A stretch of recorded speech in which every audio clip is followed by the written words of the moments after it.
gente teve um corte de 35% do orçamento da União, agora em 2015, né, em relação ao valor previsto pela Lei de Diretrizes Orçamentárias.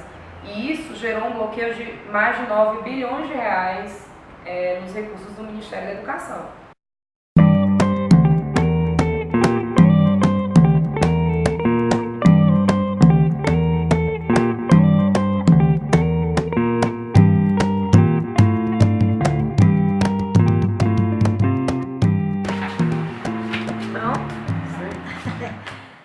Hoje, o governo, hoje está previsto para 2015, 47% do orçamento da União para pagamento da dívida pública. Então, por isso, o maior corte na educação e na saúde. E o ajuste fiscal vem para isso, né?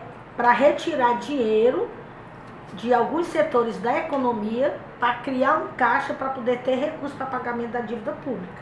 Porque até hoje a gente não teve funcionamento nenhum, o governo apenas cortou, acabou, é isso, vão ter que aceitar. Foi aquela coisa de cima para baixo.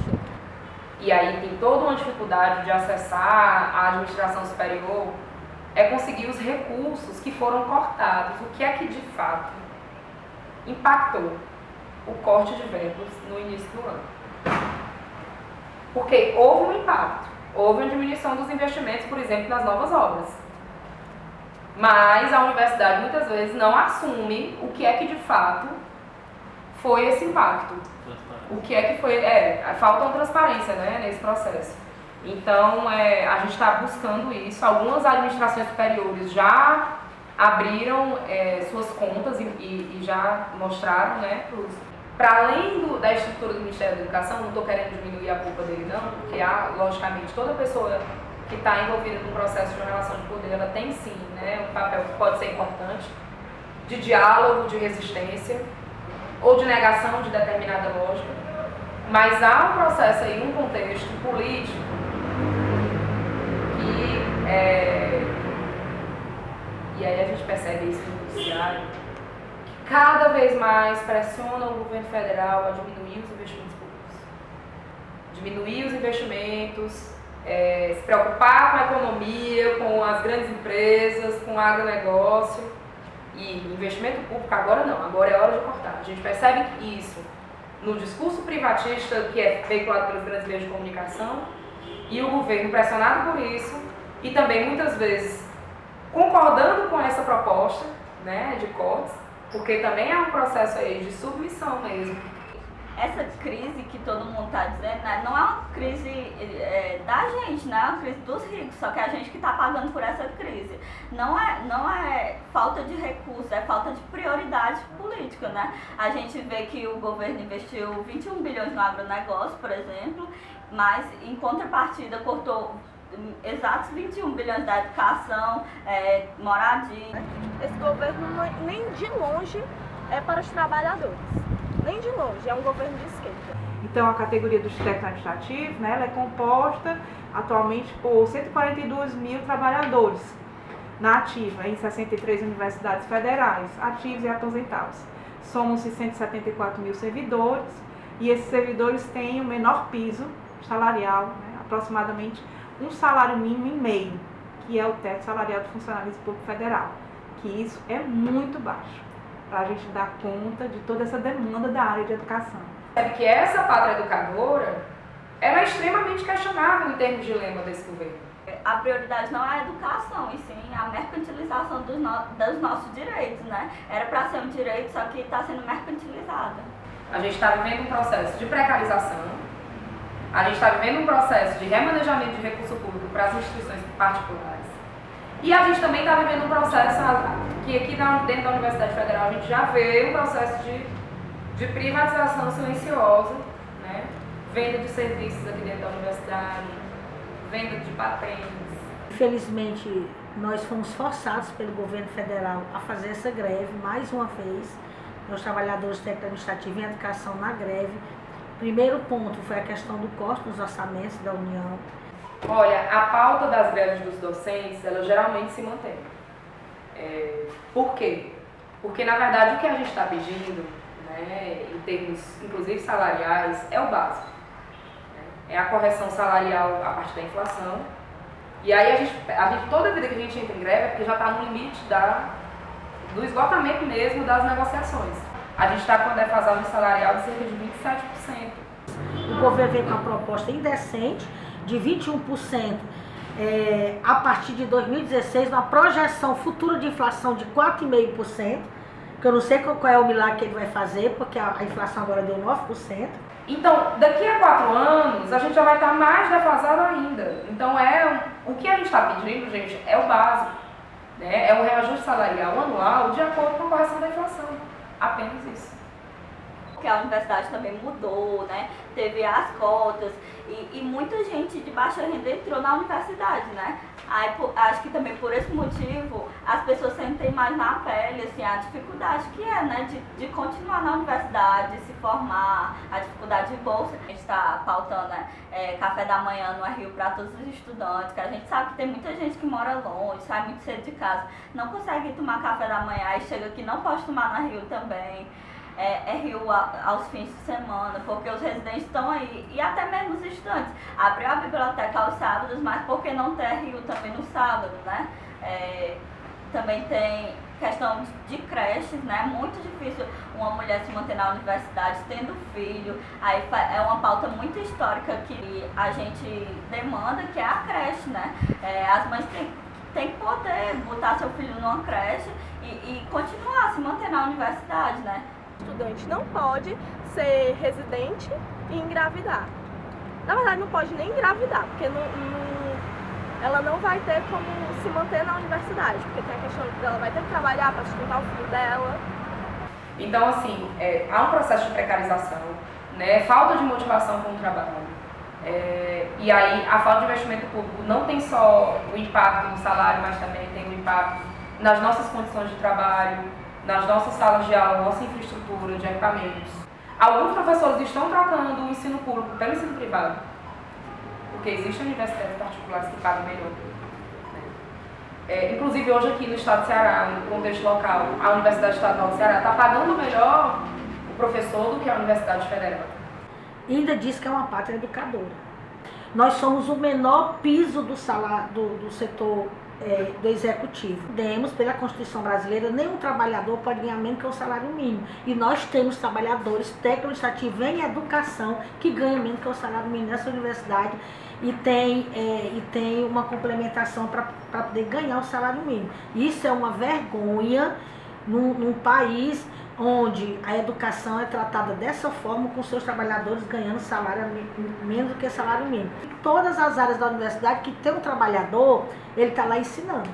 Ele monitora, ele ensina, ele orienta, ele acompanha. Nós temos trabalhadores técnico-administrativos de educação que são pesquisadores. Nós queremos uma universidade pública que valorize os seus trabalhadores, que valorize os seus docentes e que valorize o ator principal da existência dessa universidade, que são os estudantes. Que desde 2012 a bolsa não aumenta de valor, é R$400, a inflação subindo, e a gente vê que não dá para se manter com esses R$400. Eu mesmo morando na casa da minha mãe, não consigo. Eu preciso da ajuda dela para continuar me mantendo na universidade. Assim, minha família não tem condições e é muito difícil. Eu estou no 10º semestre e estou sem bolsa. Como é que se mantém, né, na universidade? É muito complicado. Em relação a esses estudantes, né, cotistas, a gente tem a bolsa de iniciação acadêmica, por exemplo, que é uma espécie de terceirização, que eles botam o estudante para fazer serviços de servidores que não contribuem nada com a formação, só porque o estudante é baixa renda. Já tem poucas bolsas de iniciação e ainda é uma bolsa muito precarizada, porque é uma bolsa que submete o estudante só pela sua falta de condições de se manter a fazer um trabalho que ele não teria obrigação de fazer, né? Eu acho que a gente tem que lutar até para mudar o caráter dessa bolsa, que a bolsa também tem que ter um caráter de nossa formação profissional mesmo, para ajudar na nossa formação profissional. E eu creio que as nossas pautas sejam até mais urgentes, porque o que faz a universidade não são professores, não são servidores, são os alunos, nós que construímos essa universidade. E para nos mantermos aqui, nossas pautas precisam ser atendidas. Que o estudante consiga permanecer na universidade, sustentar, ter condições de voltar todo semestre, né? De ter onde se alimentar, de ter como se transportar, né? De ter onde morar, né? Então, assim, tem várias questões aí que tudo isso depende de investimento público. Então, os desafios são enormes. Agronomia é um curso que a maioria das pessoas vem geralmente do interior. Eu acho que a maior dificuldade que as pessoas enfrentam é a moradia aqui, né? Não tem residência universitária. Ano passado, semestre passado, só abriu 12 vagas e não tinham vagas masculinas. É uma coisa muito difícil, porque as pessoas vêm sem perspectiva se vão conseguir continuar. Então, uma das nossas reivindicações da greve é defender esse caráter público da universidade. Pedir também o aumento do investimento dos investimentos na educação pública. É um grande desafio nesse contexto de crise. É um grande desafio, mas a gente precisa de mais investimento. Para que a gente consiga ter uma universidade que se expanda com qualidade, a gente precisa de mais investimento. A gente precisa de mais concurso para professor. A gente precisa de mais concurso para técnico. Né? Então, tudo isso requer investimento. E é um desafio muito grande dentro desse contexto. Mas para isso a gente tem que ir às ruas, para isso a gente tem que pressionar as pessoas que estão lá em cima, que a precarização vem à tona, não, tá tudo muito bem. E tem cursos que realmente estão muito bem. Então a gente que está precarizado é que se fode mesmo. O Centro de Tecnologias é um centro onde tem alguns privilégios em relação aos outros centros, como por exemplo o ICA, que lá não tem sala suficiente para as pessoas, o curso de gastronomia é bastante sucateado, e o meu centro, que é o Centro de Ciências Agrárias, ele passa por enormes dificuldades, porque é um centro muito antigo, e semana passada teve um incêndio lá na cantina da economia doméstica. Então é um centro onde tem muitas dificuldades, mas eu acho que para além disso, todo mundo que está no PC sente que é necessário essa greve, entendeu? Pelos cortes na educação e por todas essas dificuldades. Ver o nosso centro de humanidade, que é um campus enorme, bem precarizado, sem atenção mesmo. Olha aqui onde nós estamos, não é mesmo? Se o governo tivesse preocupação com a educação pública, com a educação do povo brasileiro, ele investiria em educação pública. Valorizando os professores no ensino fundamental, valorizando os professores no ensino médio e no ensino superior. Então, o que a gente acha que a questão da universidade hoje, da educação no Brasil hoje, não é falta de dinheiro, é falta de política mesmo. O governo não tem política para a educação pública, porque não interessa para o governo capitalista, para o governo neoliberal, investir em educação. A gente está em greve, é um momento importante, estamos no combate, estamos na resistência, estamos buscando, estamos com esperança de conseguir algo, mas eu confesso que o contexto ele é realmente muito ruim para que a gente consiga uma boa vitória. Ela tem que ser compreendida como um momento de aprendizado. E a greve pode ser um mecanismo para a gente conseguir que essas nossas pautas sejam atendidas, pressionando. Primeiro, a questão da expansão do curso. O nosso prédio é fruto do Reúne, que foi um programa do governo, de verbas, que visa a expansão da universidade, só que o nosso prédio não está terminado e não se sabe quando vai terminar. Existe uma disputa entre os cursos que pertencem ao Instituto de Cultura e Arte, por sala, por espaço. E hoje a gente sabe que não tem espaço para todo mundo. E nós da comunicação, mesmo pertencendo ao ICA, continuamos aqui no Centro de Humanidades e estamos sem lar. Desde sempre, nunca tivemos um lugar nosso e permanecemos assim, porque lá no ICA não tem espaço para a gente. Vamos chegar lá pedindo para outros cursos sair, tirando outros cursos das suas salas. E a gente não tem laboratório lá. Nossos laboratórios seriam construídos num prédio anexo que só foi licitado, não tem nenhum projeto, não tem nada desse anexo ainda. E se a nossa educação já é precarizada aqui, no nosso estúdio de foto, que é quebrado, não tem iluminação adequada, não tem câmeras, o laboratório de telejornalismo foi consertada há mais ou menos um ano, porque tinha um buraco enorme onde entravam pombos. E o nosso laboratório de rádio, onde não cabe uma turma de 20 alunos. Né? Mas a gente não vê um aprofundamento sobre as nossas questões, né? Um processo de investigação mesmo, né? De jornalismo investigativo sobre essas dificuldades que a gente tem aqui na universidade pública. Então, em relação aos veículos da universidade, acho que é importante a gente dizer que os veículos da universidade eles têm uma relação direta com a administração superior. Se vocês abrirem o site da UFC, eu fiz esse exercício hoje de manhã, vocês vão ver uma notícia sobre a greve. A universidade está normal para a administração superior. Então, você entra no site da UFC, você não vê uma notícia sobre a greve dos servidores técnico-administrativos, você não vê uma notícia sobre a greve estudantil, você não vê uma notícia sobre a greve dos professores. O que eu considero um grande absurdo, eu considero inclusive um contrassenso. Nós temos a Rádio FM Universitária, que não falou uma nota sobre a nossa greve, inclusive servidores lá, e deveria estar em greve. A FM Universitária deveria estar na programação de greve. O FCTV também, que não abre espaço para debatermos a democracia, debatermos o desmonte da educação, o desvio de verba para a iniciativa privada. Por quê? Porque toda a mídia hoje, até dentro da universidade, ela é burguesa. E precisa, inclusive, democratizar esses meios de comunicação dentro da universidade, para que ela realmente atinja o seu papel, né? Porque se nós somos formadores, né, não tem uma ferramenta melhor do que a comunicação para formar pessoas afora. E o governo não quer informar. Difícil. O que a gente percebe é que não há uma boa vontade nessa negociação, né? Porque a negociação, inclusive com os professores, ela não avançou de 2014 para cá. Disposto, eu acho que não tá, né? Mas eu acho que tudo vai depender da nossa pressão, né? A pressão que a gente vai fazer. Eu acho que essa greve tem que realmente atingir, assim, vitórias. Eu acho que a gente tem que se mobilizar para isso, com o intuito de pressionar mesmo. Eu acho que só tendo uma coisa unificada mesmo dos três setores, como está tendo na UFC, né? Estudantes, servidores e professores, para pressionar realmente, fazer atos, fazer... E para isso eu vou me fazer ser ouvida. Como é que tá fechando os olhos?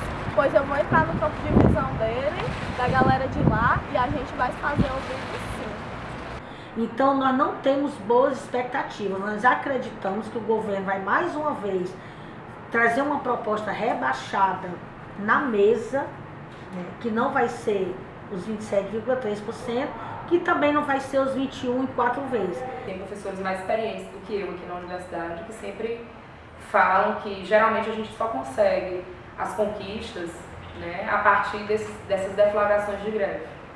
O que eu acho muito triste, porque é caótico, nenhum de nós gosta desse momento de parar o calendário, ter que retomar depois, né?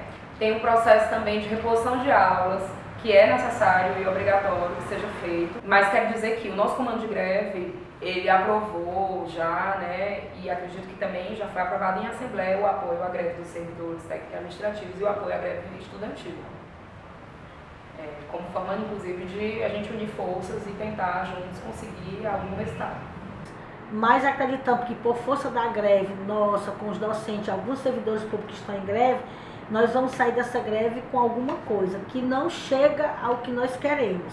Que é muito importante que a universidade esteja em movimento nesse período de greve. E eu acredito que a universidade pública, ela na verdade só existe por conta desses processos de resistência.